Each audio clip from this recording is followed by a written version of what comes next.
Hola, ¿cómo está mi gente conocedora de México? Bienvenidos a su podcast de noticias científicas predilecto. Yo soy Francisco Martínez.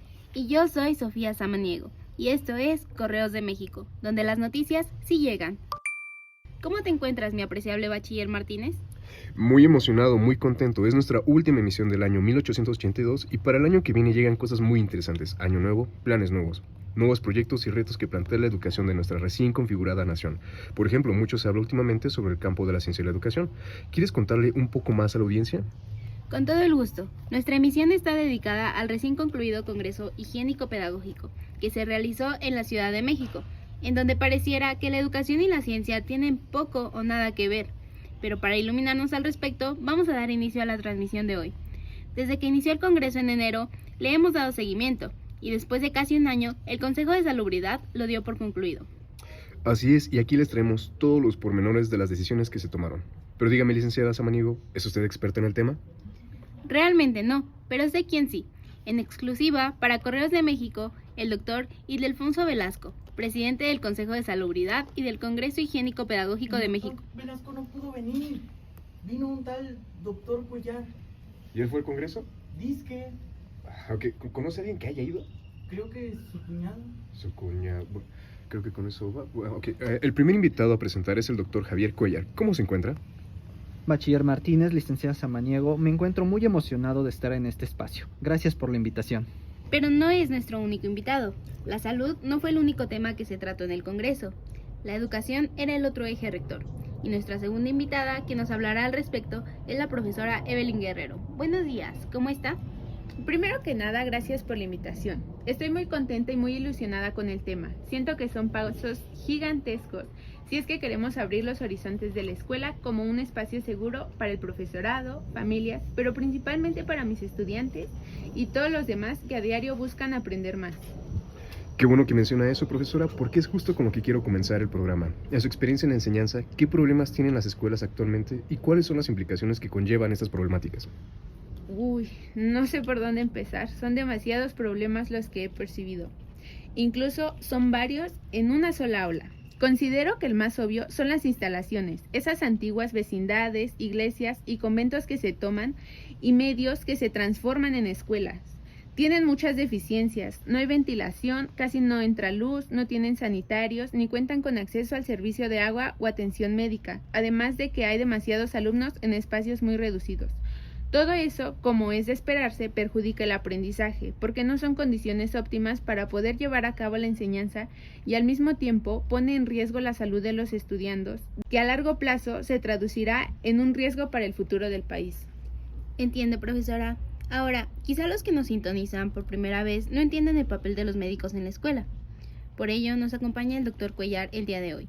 Les explico. El Congreso giró en torno a los problemas de higiene en las escuelas, razón por la que los médicos se han involucrado al ser ellos los expertos de la salud.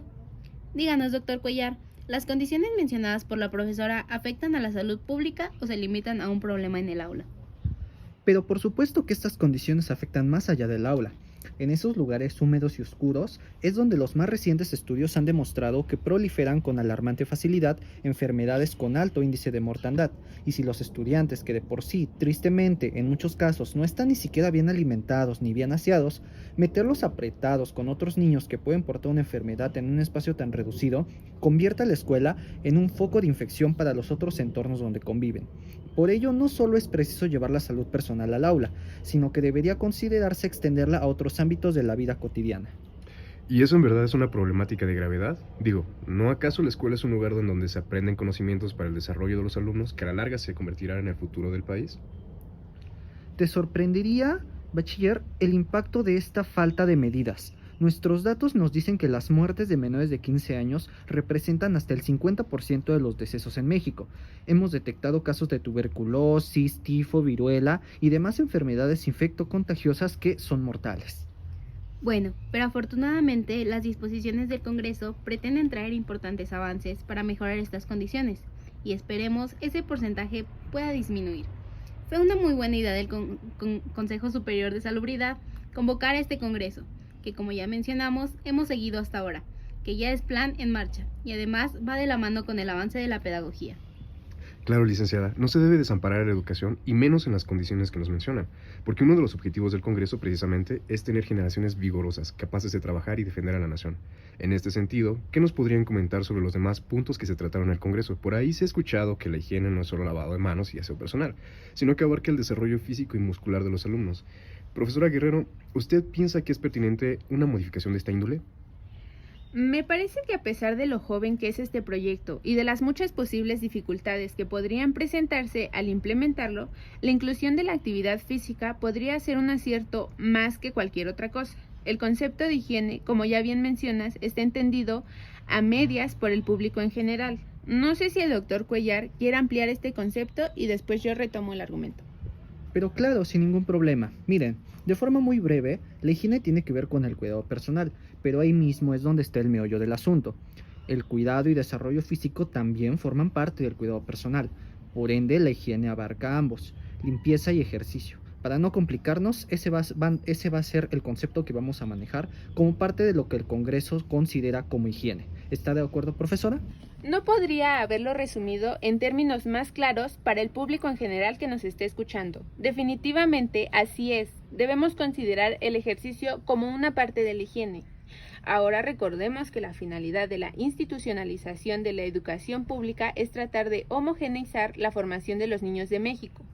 Pero ¿cómo ha de ser esta formación? Es muy sencillo. La formación ha de ser integral. Por integral me refiero a que la escuela no debería de ser un espacio en donde solo se adquieran conocimientos, es decir, solo se trabaje el desarrollo intelectual, sino que al mismo tiempo se adquieren valores, disciplina y buenos hábitos. Es en estos últimos, en los hábitos, en donde el Congreso Higiénico ha sido de vital importancia para el propósito de la formación integral. ¡Qué increíble! Uno pensaría que en el esfuerzo por institucionalizar la educación en nuestro país, muchos asuntos de gran importancia se escaparían a la vista. Bueno, ahora que lo mencionas, yo creo que sí hay algo que pudo haberse escapado a la vista, y es que muchos de los espacios en donde se imparten clases en realidad no son, pues, escuelas. Es decir, muchos de esos espacios han sido recuperados y adaptados para cubrir la necesidad de enseñar. El punto de donde quiero llegar es si realmente estas escuelas adaptadas para la enseñanza cuentan con los espacios necesarios para impartir la disciplina física. Por lo visto, sí hubo un par de aspectos que se escaparon a la vista. Sí, bueno, como bien se mencionaba al principio del programa, este Congreso no solo plantea propuestas, sino también plantea nuevos retos, y uno de ellos es precisamente los espacios para practicar estas disciplinas. Debemos entender que este apenas es un primer esfuerzo por subsanar las deficiencias actuales y que en el proceso es posible que encontremos todavía más dificultades por trabajar que soluciones. Por supuesto, es muy razonable. Doctor, profesora, cambiando de tema, ¿qué otros temas se abordaron en el Congreso y cuáles fueron los acuerdos a los que se llegaron? Bueno, al retomar el tema de la salud física de nuestros estudiantes, se ha propuesto eliminar los castigos físicos. La disciplina puede corregirse con otros métodos, ya que la violencia, además de generar un miedo al error, es posible el desgaste físico, provocando complicaciones de salud. Ahora hay otro punto muy importante que también me preocupa y corresponde a los útiles y el mobiliario. Pero tenía entendido que el Estado lleva años invirtiendo en aportar materiales escolares y mobiliarios suficientes, sobre todo con aquellos alumnos de bajos recursos. Ese es el problema, que no está del todo resuelto. Pero no hablo solo de la cantidad, sino de la calidad. ¿Has escuchado de la ergonomía?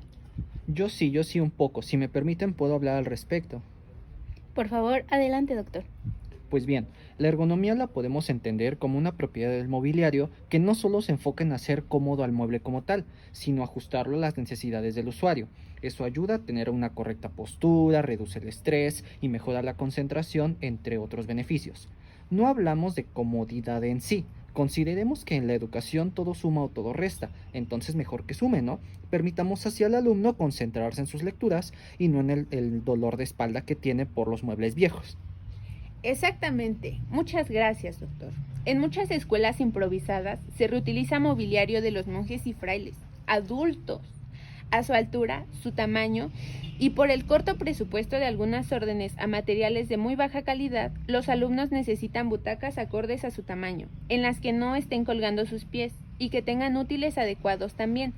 Por eso, me agrada que el Congreso se haya preocupado por tratar varias deficiencias que nos aquejan en clase. Tener pizarras de calidad, que no forcen al alumno al escribir y que los libros entregados cumplan parámetros que no desgasten la vista. como usar tintas totalmente obscuras, papel agarbanzado y con un tamaño de letra lo suficientemente grande para que no tengan pegado el libro a su cara.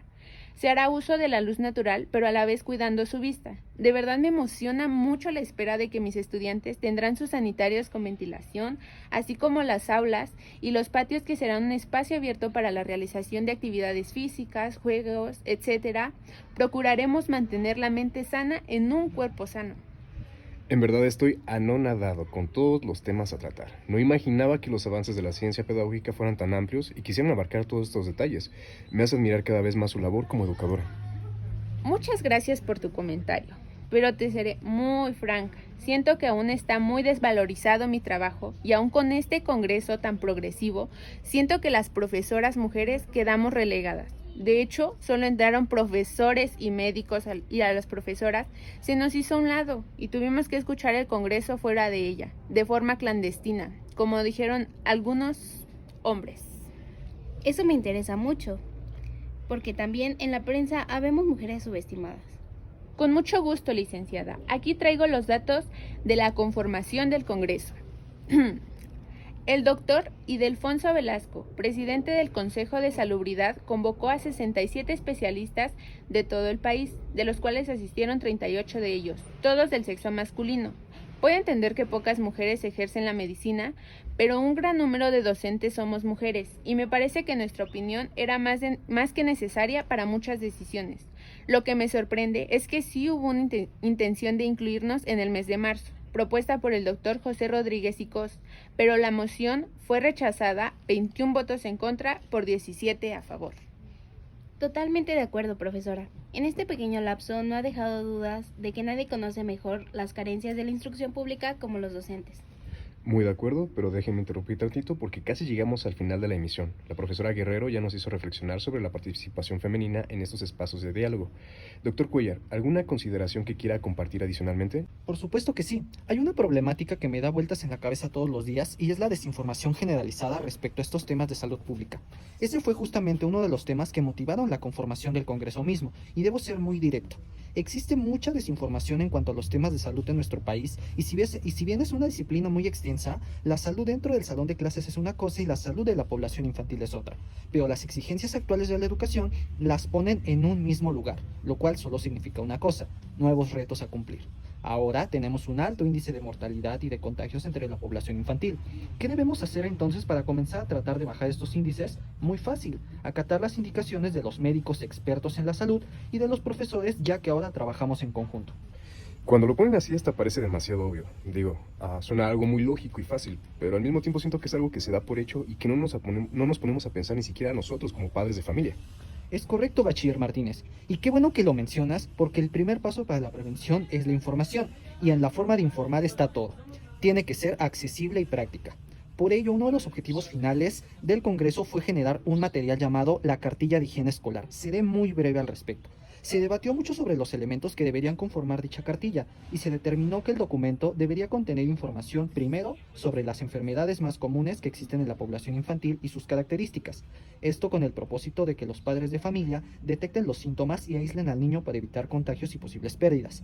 La segunda parte está dirigida a los docentes. Ellos pasan mucho tiempo con los niños, por lo tanto creemos que deberían estar preparados también para identificar los síntomas y alertas sanitarias en los alumnos, y si notan algo anormal, notificarlo y darle seguimiento. Finalmente, se añaden algunas observaciones y recomendaciones sobre el cuidado personal que nunca está de más recordar. ¿Y no quiere que también hagamos su trabajo, doctor Cuellar? Le recuerdo que no olvido que fue usted de los doctores que corrió a las profesoras del Congreso. Sacó a grito a mis compañeras. ¿No dejó? No recuerdo esa parte, profesora. Yo ni siquiera fui al Congreso. Solo me pasaron los pormenores de las reuniones, pero si gusta le puedo pasar el recado de su reclamo a mi cuñado. Recuerdo perfectamente su cara, doctor. No quiera cubrirse detrás de su cuñadito. Bueno, me parece que es momento de cerrar nuestro podcast por hoy. Recordemos que viene un año nuevo, ¿no es así? Exacto, año nuevo para olvidar los rencores. Gracias por una vez más escuchar Correos de México. Noticias que sí llegan. No olviden dar me gusta. Soy la licenciada Sofía Samaniego. Y yo, el bachiller Francisco Martínez. Activen la notificación con su vocero favorito y compartan con su familia y amigos. Sean higiénicos, hasta la próxima.